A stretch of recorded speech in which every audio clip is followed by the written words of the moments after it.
રાજકોટ જિલ્લાના ઉપલેટામાં સમસ્ત બ્રહ્મ સમાજ દ્વારા આજરોજ ઉપકર્મે સંસ્કાર કાર્યક્રમ યોજાયો હતો। ઉપલેટા દર વર્ષની જેમ આ વર્ષ પણ સમસ્ત બ્રહ્મ સમાજ દ્વારા સમૂહમાં ઉપકર્મ સંસ્કારનું આયોજન શનિવારના સવારે રાખવામાં આવ્યું હતું। શનિવાર શ્રાવણ માસની પૂનમના રક્ષાબંધન બળે એ હકીકતે બ્રાહ્મણોની દિવાળી છે।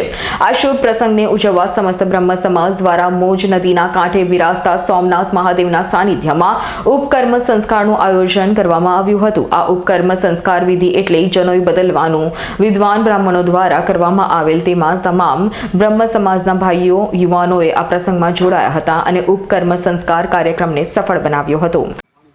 ઉપલેટા સમસ્ત બ્રહ્મ સમાજ દ્વારા ભગવાન સોમનાથ મહાદેવના સાનિધ્યની અંદર, મા ભગવતીના ગાયત્રી દેવીના સાનિધ્યની અંદર આજે ઉપલેટા સમસ્ત બ્રહ્મ સમાજ દ્વારા એક સમૂહ યજ્ઞોપવિત ધારણ કરવાનું અને ઉપાકર્મ જે વેદોક્ત રીતે અને પુરાણોક્ત રીતે જે શાસ્ત્રની અંદર બતાવ્યું છે એ જ પ્રમાણે આજના સમસ્ત ઉપલેટાના ભૂદેવો આજે સોમનાથ મહાદેવના પટાંગણની અંદર એકત્રિત થઈ અને વેદોક્ત રીતે સમૂહ જનોઈ બદલાવાનું એક સુંદર મજાનું આયોજન કરેલું છે।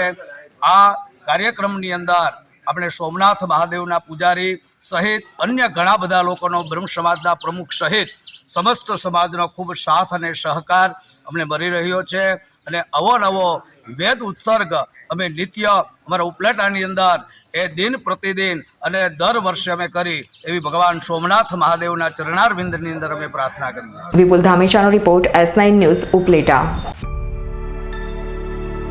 અમારી તમામ માહિતીથી અપડેટ રહેવા માટે જોડાયેલા રહો S9 ન્યૂઝ સાથે।